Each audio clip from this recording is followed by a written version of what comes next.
Da, da, da, da, da, da, da, da, da. Hey, welcome back to another video, and welcome back to Final Fantasy February. Ooh, ooh. So we're gonna talk about the other part of the collection here and some of the games. And we'll start off with the ones we mentioned last time, 1 to 6, really quickly. You can see the Funko Land NES style sleeve there, so that's pretty cool. And the game card itself, Final Fantasy.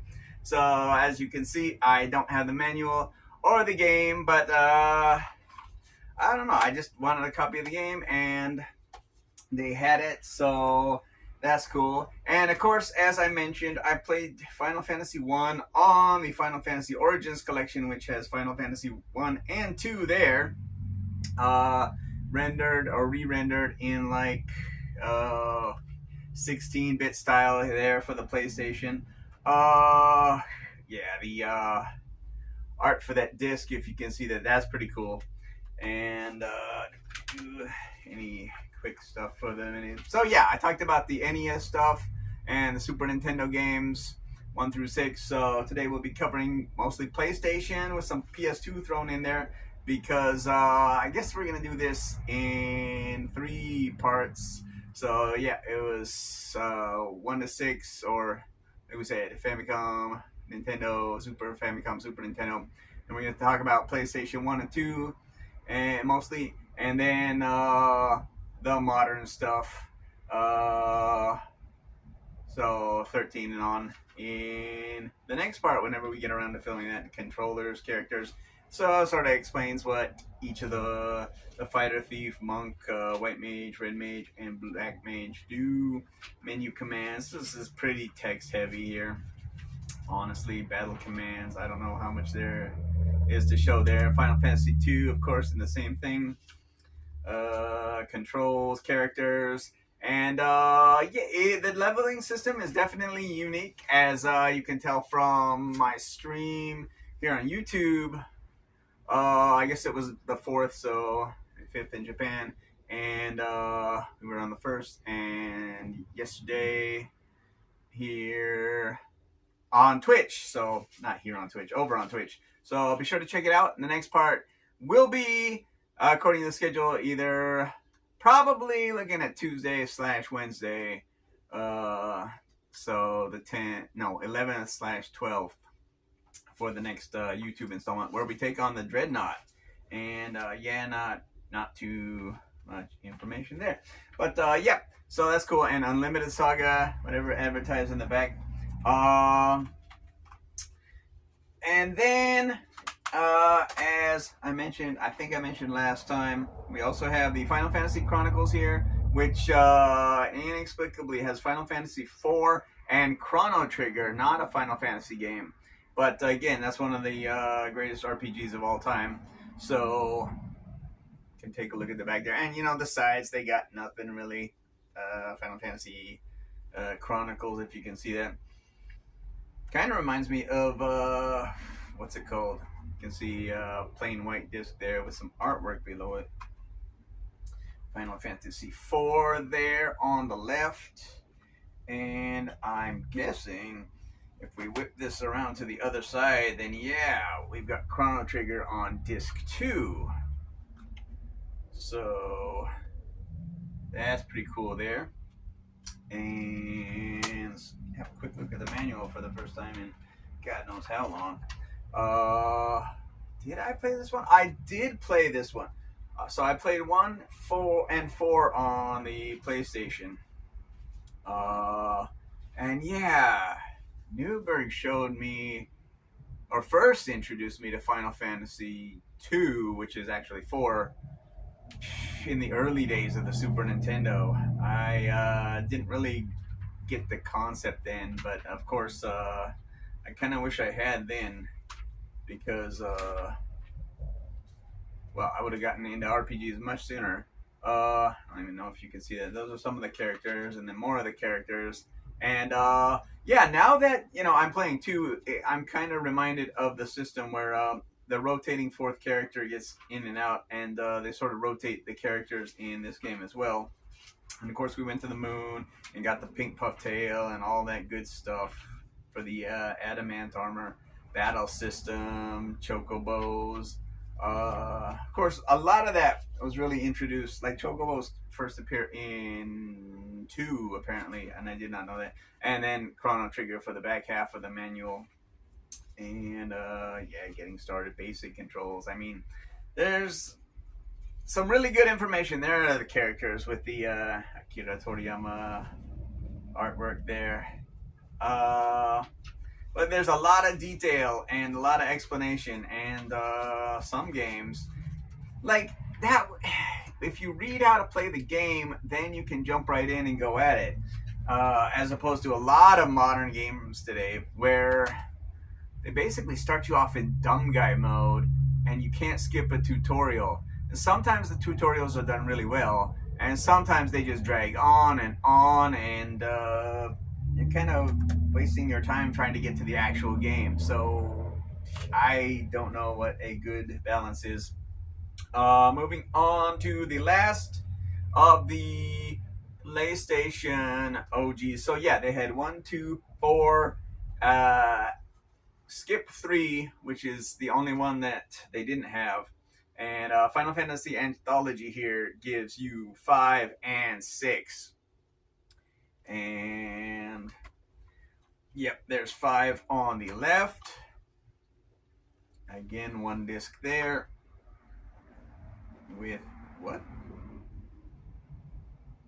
I thought that was the artwork for Terra, but maybe I'm mistaken there. And let's check the other disc. Again, you probably can't see that artwork there. Oh, wait. Sorry, I just covered up music from the 5 and 6 soundtrack. So that's obviously a selection thing. And that must have been Terra, because we've got Kefka there. And, yep, heralded as one of the greatest villains of all time in video games. And I'm not here to argue against that point, that's for sure. But here we got the manual here, and that looks like the lock artwork on the back. So let's see, we got blue for 5 and red for 6. But yeah, again, so I haven't played 5. Again, I'll eventually get to that on the Pixel remaster here. Supposedly the job system is really good. But again, I have no clue about that. Wow, this is a lot of text, a lot of text, a lot of text, a lot of text. And let's see, job and ability list. So yeah, we got 1 page there, 2 more pages, and what is that? Magic and song effects. So 4 pages of jobs and 1 page of magic and song effects. And then we get into Final Fantasy VI, which I played this, I think 1.5 times, because I don't know, I might have left Shadow. No, but then I reset and immediately reloaded, didn't I? Because yeah, you gotta wait for Shadow. And there's the tunes and the rest of the tunes. Oh, that was the artwork for? Oh, okay, that makes sense. Straight, yeah, and Realm. Okay, okay. And yeah, I went all around getting the Blue Mage spells or enemy skill spells, and yeah, the artwork is just fantastic. So yeah, again, 2 classic games, and as I mentioned many times, they're all available on the Final Fantasy Pixel Remaster here, 1 to 6. And you can see we have the PS4 version now. So we got the Platinum. Well, I had to get the Platinum for 1 before I even thought about starting 2. So that was the goal. And as you know from the Christmas Fantasy stream, and I did one on Twitch as well, just to clean up. But this thing comes with stickers, so that's cool. No manual, of course, not even artwork on the inside, just the legalese and and stuff. But yeah, so again, it's a much different product here than it was back in the day. But it's the only place where you can get all 6 games on one disc or Switch cards. So at least I think they're all on the Switch card. But yeah, and they install separately. Although when you put in the disc after you've installed it, it will move them across your, well, it's a cross media bar on the PS3, but it will move all the games up to the front. So yeah, 1 is there with 2 right now. But it's a minor inconvenience at best. And yeah, so now we get into the actual meat and potatoes here of the PlayStation. So yeah, my friend had me playing 3, which is better known as 6 in most of the world, in the build up to Final Fantasy 7 here, and we played the crap out of this game. I let him play first, so he was playing for the thing, and then he'd go to bed, and I'd play catch up, and I'd play and get to almost where he got, and at the end of the day, I did finish first, and we watched the ending together on my save file. But yeah, I mean, you got the artwork there from the liner to the manual there. And I don't know if I showed off disc 1. And then you go over here. You got discs 2 and 3. And it's just awesome. I mean, and some Sephiroth art there. I really like the 3D rendering of the backgrounds. The sprites, I understand. I didn't mind it so much because I had a N64. You know, I was used to those chunky polygons. But I can see where they're coming from now, that it was originally developed for a Nintendo system, and they just realized they didn't have the space, so they used those assets here in the PlayStation version. And of course now it's available on Switch, so there you go, it comes full circle. But yeah, it was the first multi-disc game, and I really thought that's what the remake would have done. Disc 1 would be one game, disc 2 would be another game, and disc 3 would be another game. But you get the complete game here, and I don't know, like I said, I played it 7 times. I don't know if I played it to completion all 7 times, but I got the, well, Tifa, Aris, Barrett date, and Yuffie date, so all of those. I had a speed run where I think I beat it in about 17.5 hours. I'd have to load up the save file for that to verify. Got the whole manual there. And I mean, yeah, I just love this game. I got max level on all the tunes. I got all the battle arena, all the limits, all the rigmarole. I think that's why I had to go back and start the second game, because I wanted to max out everything and get Eris up to level, well, the Great Gospel and all her limits, because I don't think I did that originally before she got killed. And the CG, I mean, this game just blew your mind in 1997, and that's why, you know, there's so much hype behind the remake, because everybody wanted it, and all they had to do was use the Advent Children assets as a layer of paint on top of this game, and it would have been good. Not that the remake's okay. Yeah, the remake's okay, but the battle system leaves a lot to be desired compared to the original game. And even the ATB here is faster than your normal turn-based role-playing game. So there's, yeah, active time battle. Imagine that I would come up with that point as I come across that page in the manual here, and this is a beefy manual. There's Ifrit and Barrett doing his thing. But yeah, the summons were fantastic, with the exception of Knights of the Round. If you see it once, it's really spectacular. If you see it a million times when you're going after Emerald and Ruby and all the stuff, then it gets really tedious. I mean, I'd oftentimes load up Knights of the Round, and while they're doing their thing, I'd use the bathroom because it took so long. And I come out and it was still going on. So vehicles and machines. But yeah, getting the golden choco, that was a chore, but I enjoyed every minute of it. I had the guide, so I didn't miss much or miss anything. But yeah, and it even comes with like a strategy guide for the demo, I think. So yeah, Final Fantasy VII was fantastic here on the PS1, and it's definitely a must play. If you want to play it in its purest form, play it on PlayStation.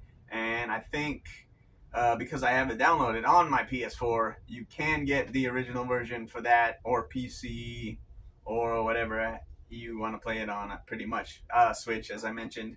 I don't know about Xbox, but I don't see why they wouldn't. Yeah, Final Fantasy VII. It deserves all the hype and accolades that people rain on it, and yeah, I'm gonna leave it there. Continuing on, we have Final Fantasy VIII here for the PS1, and I believe this was 4 discs. Yep, that's what that icon says. So this is how it would look if you opened it up. And let's just slide the manual and the first disc over there. Okay, so we got artwork in disc 2 now. And this was a graduate school game. And there's discs 3 and 4. We got Cipher and Laguna. We're on discs 1 and 2. Of course, Squall and Renoa. Okay. And the storyline was pretty confusing, not gonna lie. Which is why when I played it last year for Final Fantasy February and streamed it, like the story just made so much more sense because I'd experienced it once. You sort of piece everything together. Then you go back to the beginning and you understand so much more. So that's definitely how you should play Final Fantasy VIII, is twice. I don't know if you should play it twice back to back, but yeah, it's fun. What can I say? Oh yeah, okay. And then we got the classic battle there on the cover. Contents with Sorceress Idea. That's basic controls, of course. More basic controls. Prologue. So you got story and characters up in front. So you can see the story. Well, the story is there, but the characters were in the back of the, original 8 and 16-bit games. But the characters take the forefront here, starting in 32-bit here on the PlayStation. But yeah, the artwork. Balam Garden moving around, it was slow and chunky, but I mean, the game is not without its faults, but it is still a really good game. And if you play it on PS4 in the remaster, you get some quality of life upgrades, like 3 times speed and no encounters should you choose to do that. Menu screen, menu screen, menu screen, battle screen, battle screen, battle screen.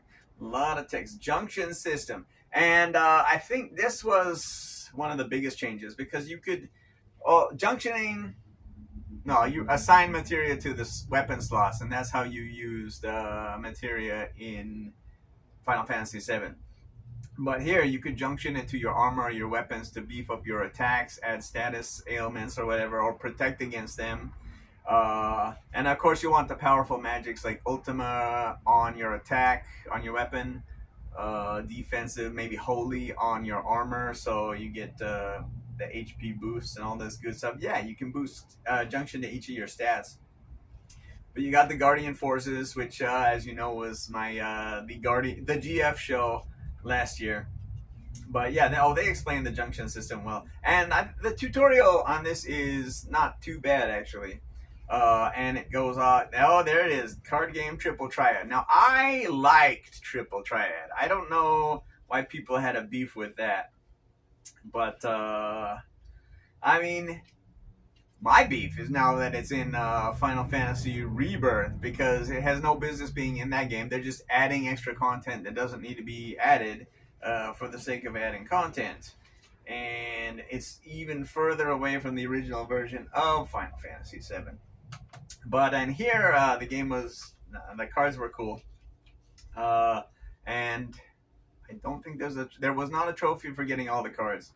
Thank God, because that gives you some of the runaround. But it gives you the Pocket Station information here in the US version, and that was never released. So that's still something I need to go back and look into.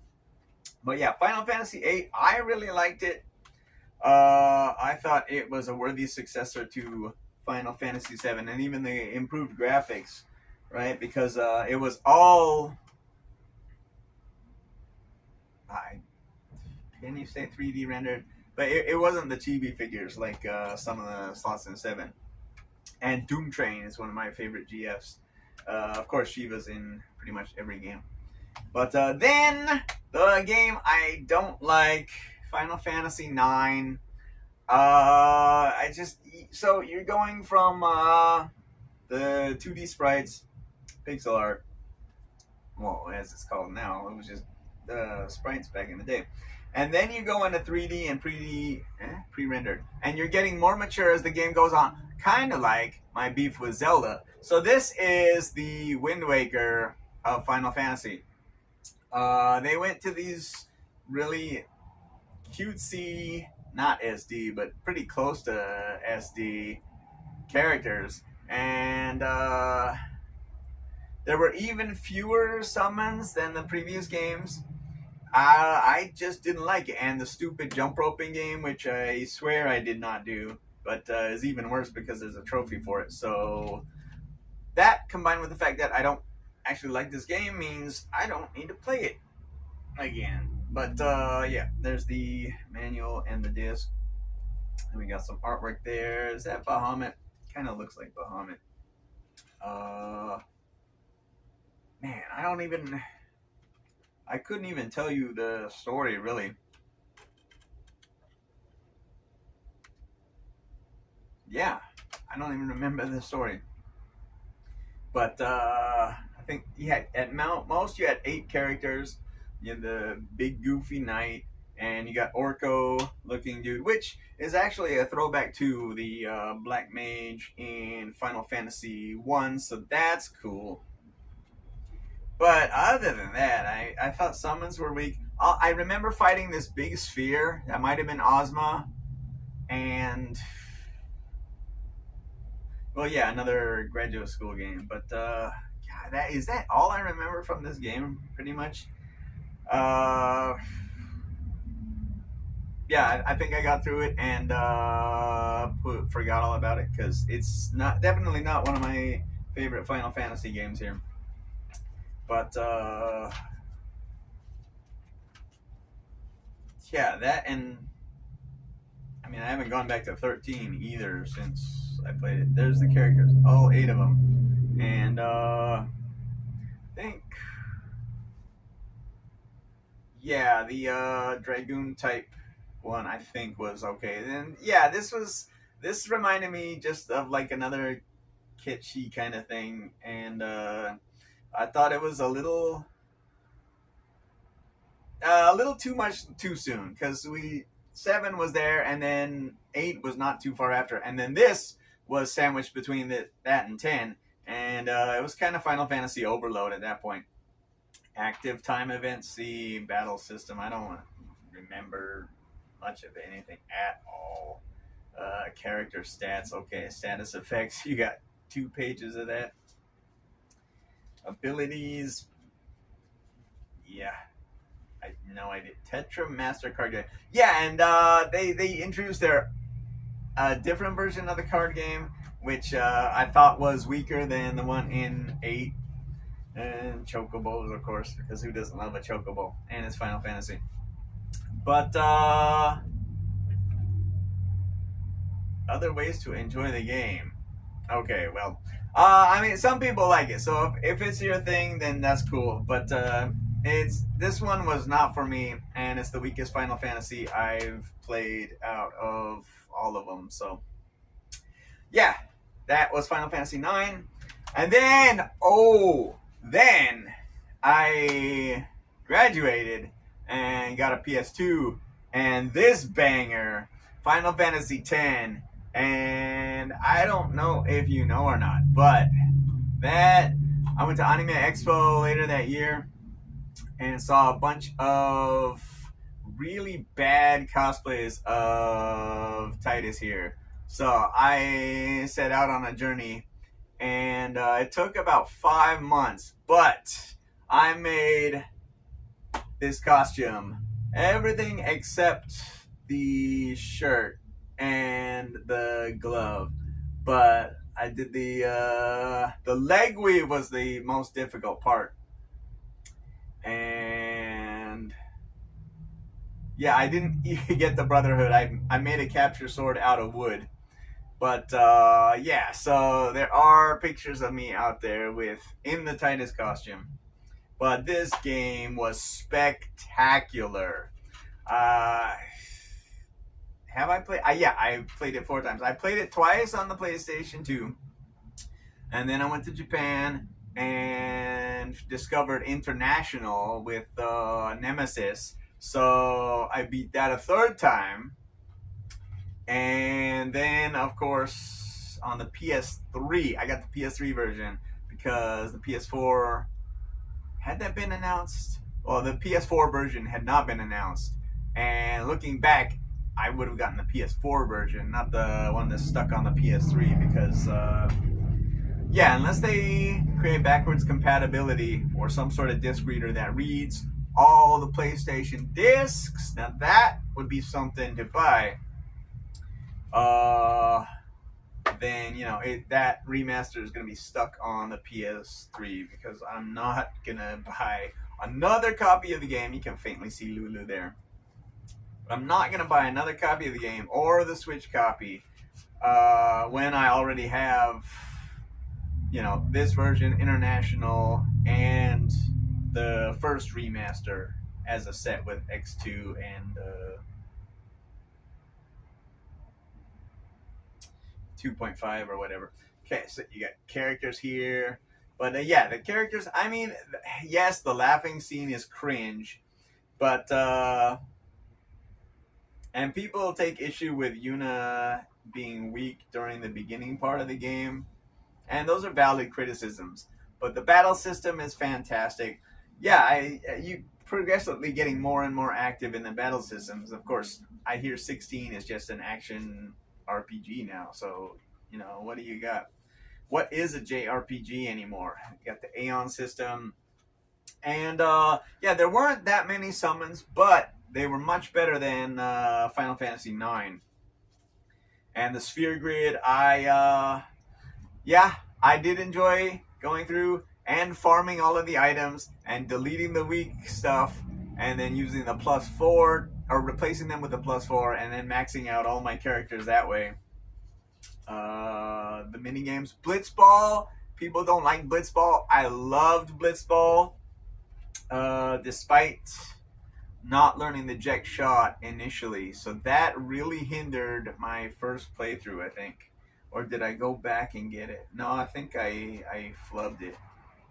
No, I think what happened was you can do that at any time once you get back on the ship. I don't remember. But yeah, the jet shot is OP and you want to do that. And that's the trick to not losing the forced game, because you are forced to play one game for the story. But if you can get at least 2 goals and hopefully not give up a goal, but get at least 2 goals in the first half while Titus is playing with the jet shot, because it eliminates 2 defenders, then it's an automatic goal right there. So every time you use it. So if you can get 2 of those in the first half and then just hold base at 2-0 or 2-1 until the end of the game. And like I said, Waka's not that bad. He'll get you that 3rd goal should you need it. And yeah, it even advertises some merch here in the back. But yeah, Final Fantasy X. Oh, and Spirits Within, which I still need to watch. Go figure. But yeah, Final Fantasy X. Again, that's one of my favorites. It's either number one or number two with Final Fantasy VII because it's fantastic. And the graphics just blew my mind when this came out. And you know, I made a costume for it, so you know it had to be a huge impression on me. But yeah, Final Fantasy X, that is a classic. And then, in an unprecedented move blowing everyone's mind, Square released a sequel. That being Final Fantasy X-2. And I've only played this once, getting almost 100%. But I think you have to play through it twice to get 100% of the cutscenes because it's got 2 paths. Oh, wow! It's even got my Final Fantasy X memory card in there. Look at that. Wow. And the disc is upside down.